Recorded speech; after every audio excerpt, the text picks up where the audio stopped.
show that tackles the big issues affecting the BVI and the rest of the Caribbean.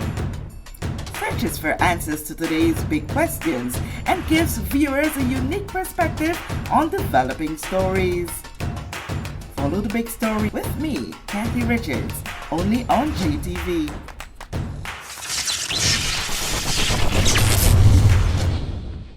This show is brought to you by the National Bank of the Virgin Islands, Cyril B. Ramney Tertola Pier Park, HOV Medical, and Digicel. Sign up for Digicel Plus Home Light Bundles, faster internet, movies, and sports.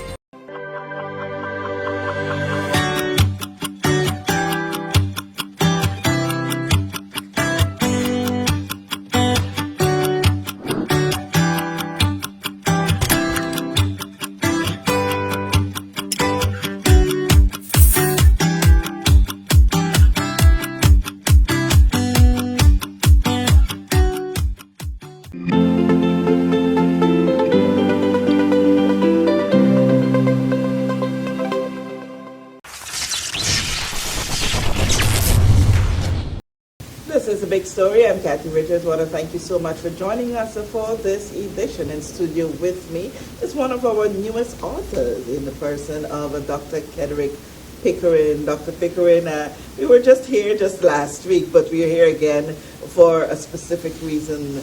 How has the weekend been? I know there was a lot to observe at the official launch of your book. Kicking it in strides, Kathy. Still trying to come to grips with the compliments that you got from your nephew. Yeah, that one will take a little time to sort through, you know, because he surprised me, so I have to figure it out. All right.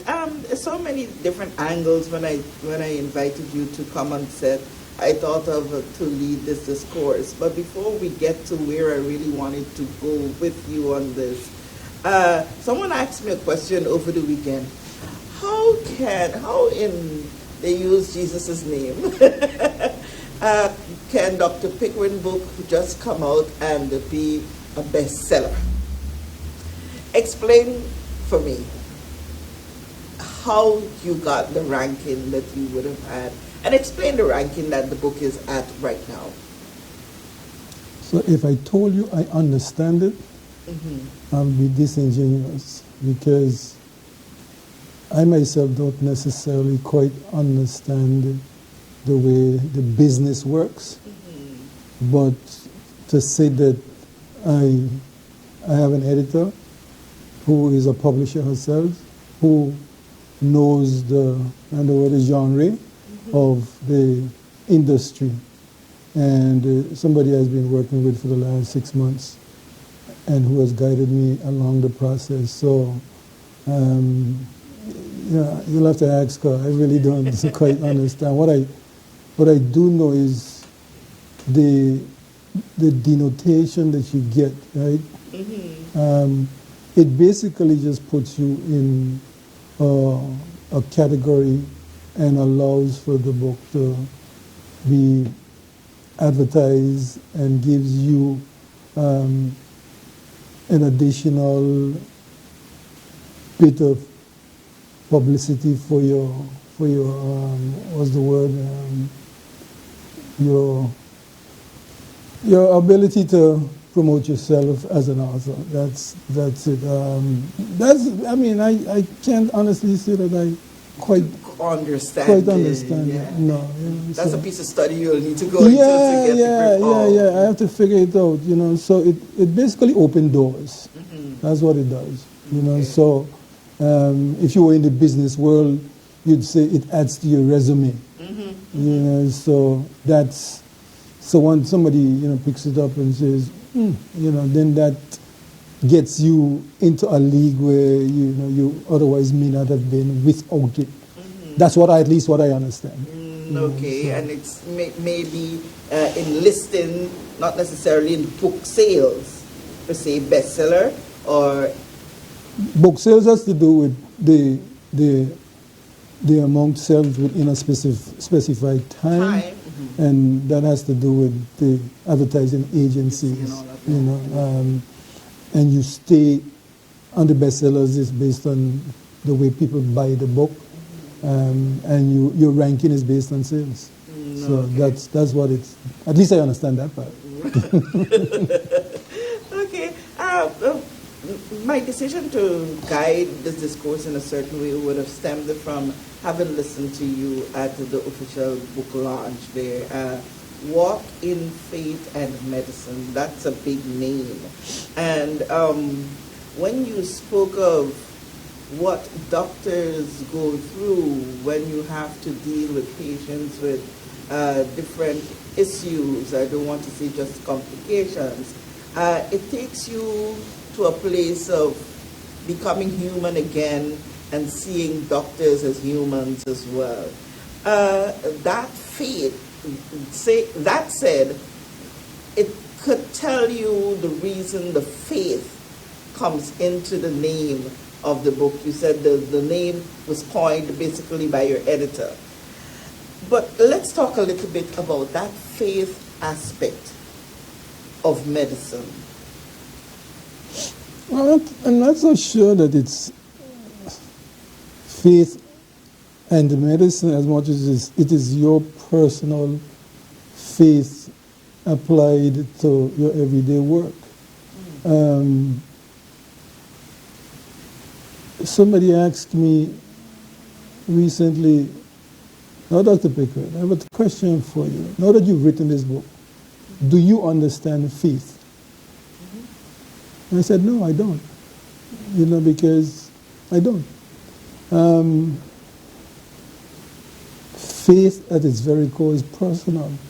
I mean, I suppose there are any number of ways you could define it, but it's a personal thing. You've got to work it out yourself between you and your God. And Martin Luther King said that faith is taking the first step when you can't even see the staircase.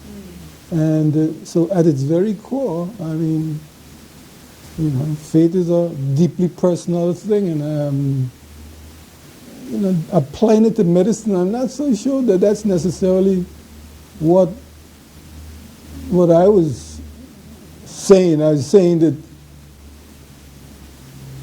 at the end of it, when we've done our best, sometimes we don't quite make the grade, and then you really throw up your arms and you ask, so.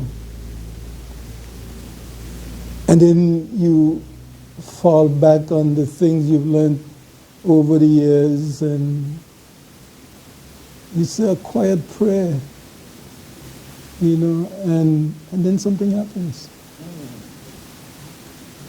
That's the essence of it. Something happens.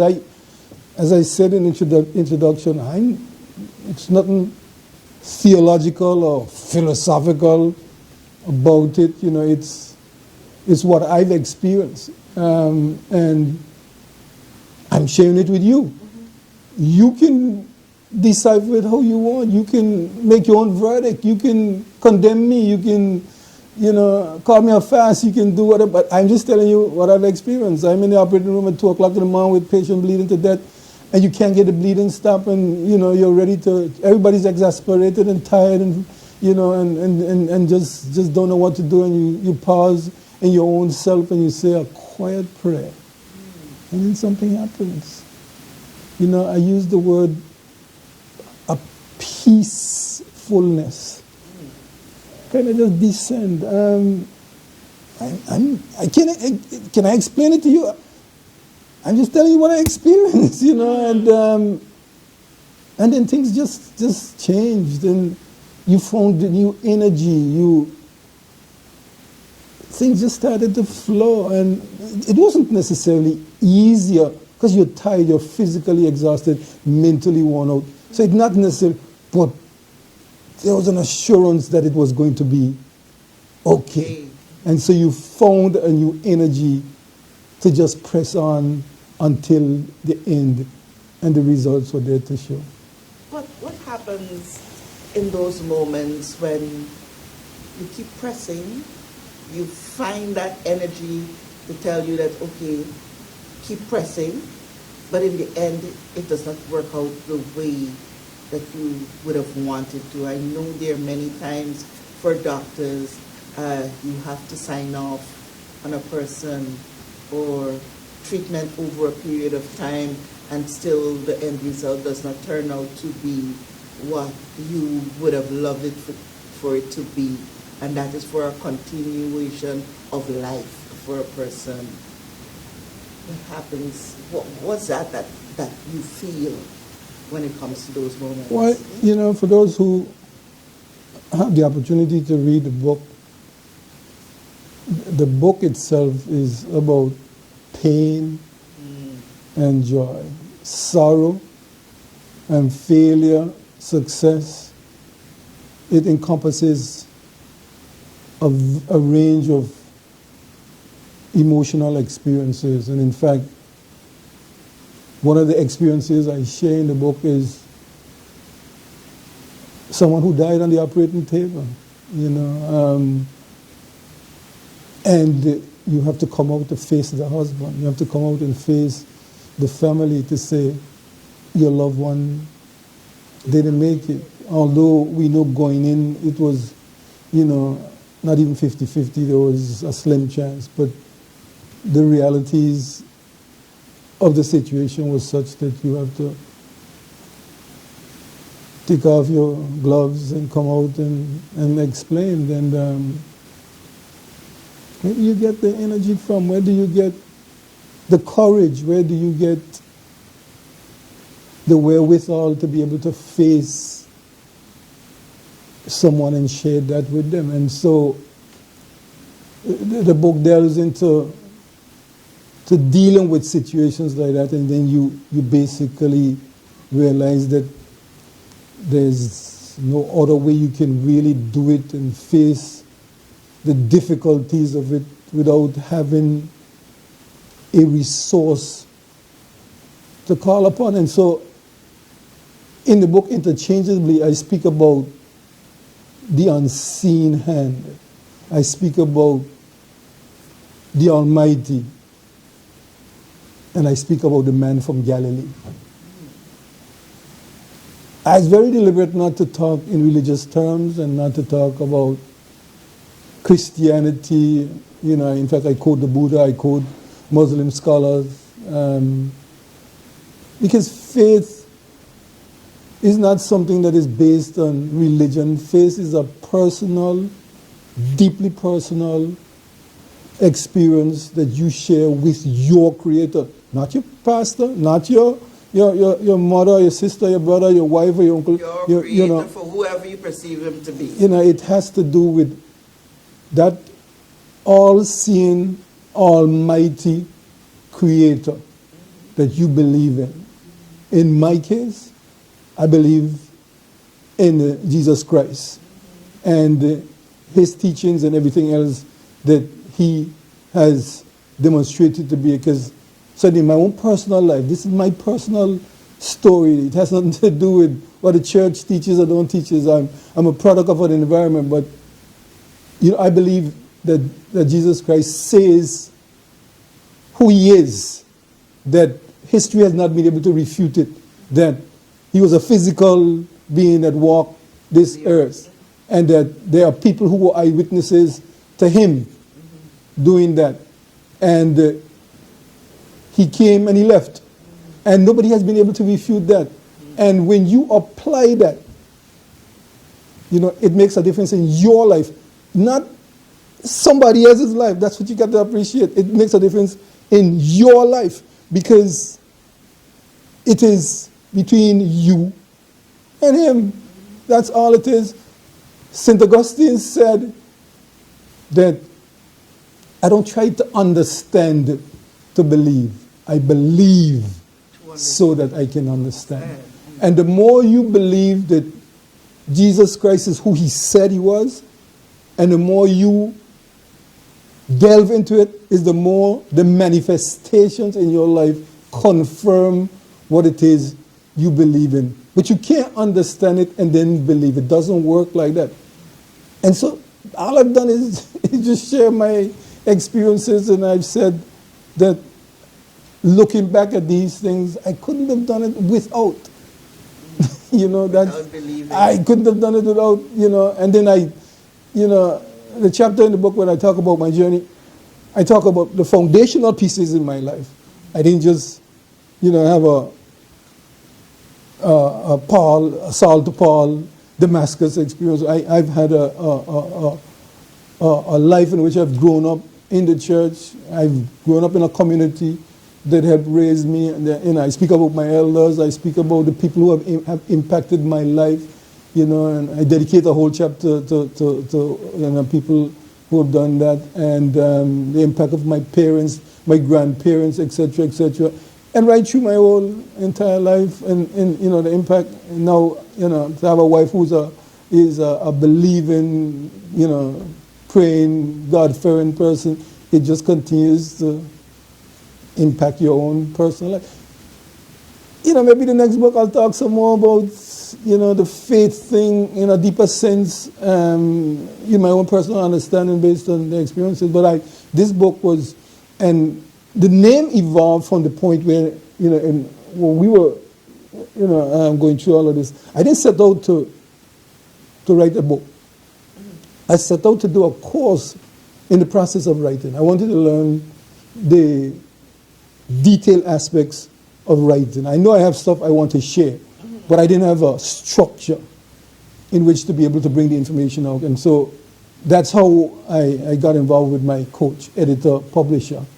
And it was in the process of going through that entire exercise that she said to me, well, Dr. Pickering, have you ever thought about writing a book about faith? And I said, faith?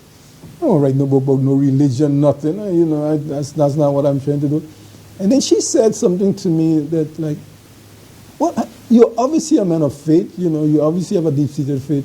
Have you thought about writing this book from the perspective that it might help somebody else with their faith? And I went, whoa, never thought of that. Never saw it from that perspective. And so as we evolved in our discussions over the months that we were together, I'm writing, and then my focus started zeroing in on how we could then make it work like that. So the title of the book evolved. It wasn't, something embedded in the back of my mind, and then I started to write. No, it evolved with time based on the discussions and the writings that I was doing.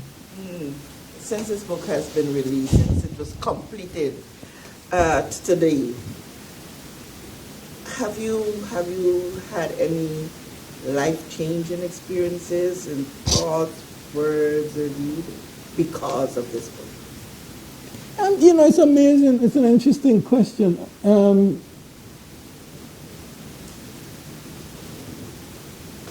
It's interesting how, once your ears and eyes are open, that you can learn. I said to one of my friends the other day, the amount of ordinary people that run into me and said, Doc, congratulations on that book. Now, I know they ain't going to read no book, They ain't going to read no book. And they probably saw it in the news or heard it, but they say they're happy to know that something like that and somebody they know, and they're just sharing in that process. Doc, congratulations on the book. I'm proud of you. And sometimes the people who say that to me, like, whoa, maybe she was right when she told me, have I ever thought about writing a book about faith and how it might impact others? And then the question that I was asked one day after church was, now that you've written this book, do you understand faith? That one was deep, because it was like, but I don't. She said, well, I was hoping that you could explain it because I've been struggling trying to understand it. And I said, the moment I understand it, I can look for you. Because I can't honestly say that I understand faith. I mean, I know what the Bible says. I've read any number of versions of definitions and all of that and all of that. But I don't think I'm any closer. But had a certain experience and you can't explain it any other way. That's you know, and I mean, and the things that have occurred, I mean, it's nice that the book is getting the recognitions, and I sure would love to make some money from it, of course. But just the impact that it has had on people's personal lives already, to me, is more than I could have anticipated, you know, because I was writing for me, you know. I was writing because I wanted to learn the process. I want to understand the writings, you know, and so I could share. I have quite a varied experience, and I would love to share that, if only for my children, and leave a legacy for them. You saw my nephew stood up there and speak. I mean, it's like I clearly, you know, have an impact on them already at their young life. So I want to write, if for no other reason, for them, you know, and then I will write a book about politics one of these days. I will, you know. Yeah, it's a part of your life. I will write a book about politics, and at the appointed time I will do that. And that will be for the next generation of leaders in the BVI and beyond. But in its own time, that will come. So that's all I was, you know, in this process. And so I am, you know, got involved with my coach, my editor, and almost it's like doing a full university course with her. And that's what I really was about. And this is the process. You know, she deserves a lot of the credit and the kudos for, you know, having a coach, a teacher. I mean, I could remember teachers in my life who were good at what they did and the impact they've had on your life. You know, the teacher who saw you could do something that you didn't think you could do, and then they just turn you around and they bring the best out. I think in meeting, you know, my coach editor, her name is Carrie Cohn, in meeting her, that's what I've basically achieved. She was able to, you know, really bring stuff out of me that I didn't necessarily think I didn't think I could write. I mean, I know I have stuff in my head I'd love to bring out. Write and type. Yeah, you know, I didn't know but, you know, her skill sets are such that in working with me, she was able to bring that out to me, and that's the end product of what you see. So, you know, it's the credit, you know, in more ways than one has to go to her and her own skill sets and abilities, and stick to it. They have to work with somebody like me who was green to bring out something, you know, the way it is. So all kudos to her. When we would have put together narratives like you would have in your book, and the way you would have told a number of stories, the way you would have been able to also reflect sometimes aspects of it you may not have yet put into that particular book, but I am thinking that it would have taken you back to a number of places in your heart, some probably of regret, some of really great gratitude. Have you had that moment since putting out that book to, in your heart or in person or in kind, say thank you to someone or to say sorry to another? Oh yeah, and I'll tell you two quick examples. For instance, one of the chapters in the book is entitled "Scolding," and it was during my internship. I had a little disagreement with one of the nurses, and she and I got into a back and forth, and it kind of got a little heated and loud, which is, you know, should never happen in our profession. You should never be disrespectful in front of any patient. And the senior nurse, who we refer to as a sister, this was when I was doing my internship way back in the 80s, walked onto the ward, and she saw both of us, and everything just, because when people like that walk onto the ward, the reverence, you know, just comes out. Sister, you know, come. Oh, you don't want to get on the wrong side of the sister. And she just stood there. She obviously had been listening. She didn't say a word, and I kind of just went on with my work. The nurse went on with her work, and then she just quietly walked over to me, and with her head bowed, she says, "Dr. Pickering, I'm very disappointed in you." Quietly, nobody heard her. The interesting thing is that the church I used to go to in Jamaica, she was an elder in the church. So she knew me outside of the hospital. And so she had a certain position from which she could have said, I'm disappointed in you. And then she told me, she quoted a passage of scripture from the book of Proverbs, and she told me to go and read it. And it says, greater is he who rules his spirit than he who takes a city. I have it in my Bible, underlined with her name in it. She has since gone to the great beyond. But I wrote a chapter about her because I was wrong. It should never have happened. But it was the way she scolded me, you know. And then something happened last week, Kathy, that I'd said to my wife, as soon as I get the books, remind me, I have to take a book for Nurse Tatika Scatliff. I want to mention her name. So Scatliff, she's early 90s now. She was one of the senior people when I came home in 1986. She and Nurse Camelita O'Neill, late matron Ahern, Nurse Diana Donovan was just retiring, and Nurse Norman. That generation of older nurses, but Nurse Tatika, Nurse Block, Nurse O'Neill were in the clinics, and they sheltered me, they guided me, they protected me in my youthfulness. And Ms. Scatliff is somebody who always, you know, looked out for me. And when I took the book as I said, this is the book I have to not only autograph it, but I have to take it to her myself. I can't send it. You know, and so I took it to her on Friday afternoon, and the joy on her face, you know, just melted me. You know, she says, I heard about it on the radio and I was wondering how I was going to get my hand on one. And she looked at it and she looked at me and she said, thanks. And then I read what I wrote in it for her. And it was one of those moments that like, wow.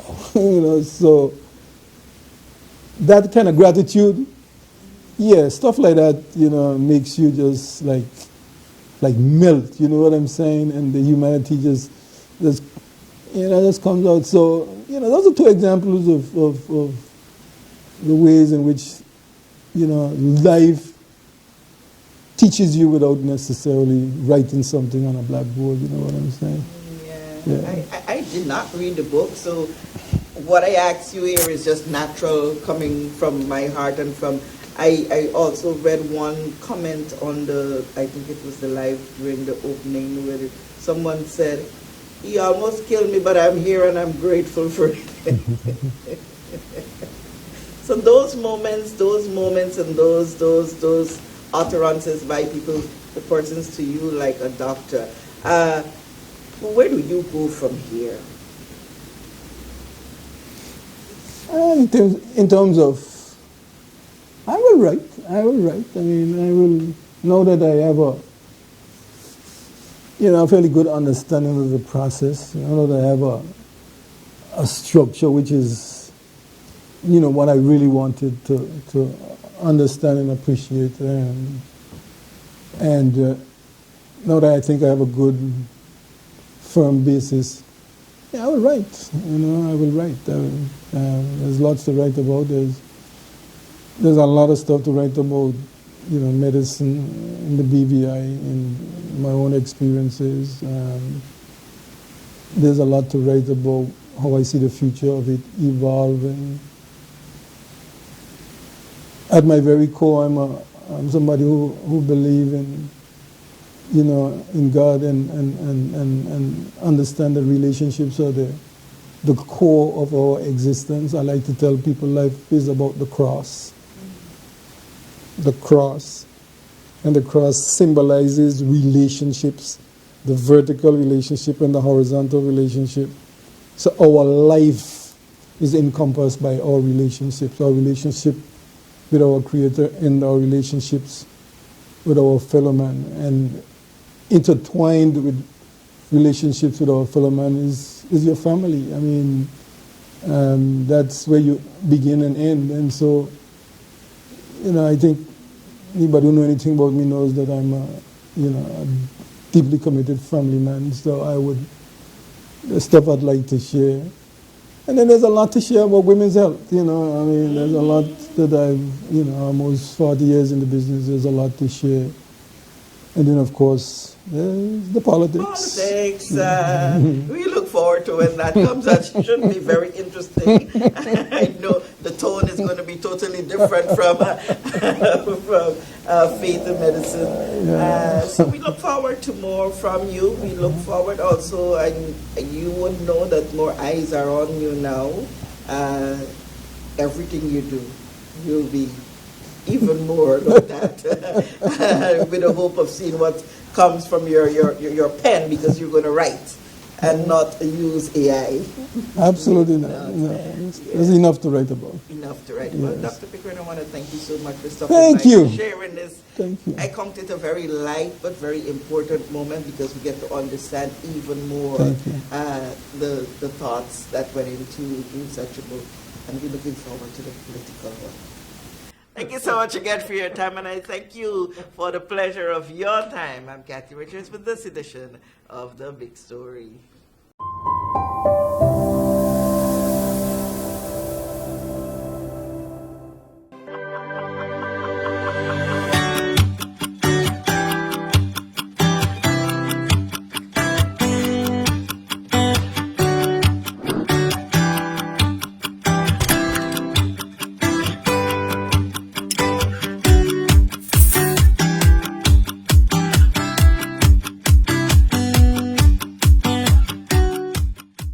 Large and small corporations in the BVI can't be wrong.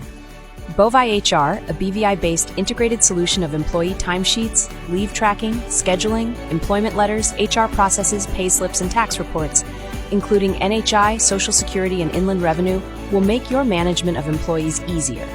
While Bovi HR can cater to the needs of larger enterprises, it also works exceptionally well for small companies. To sign up, visit bovihr.com, that is BOVIHR.com, or call us at 342-9686.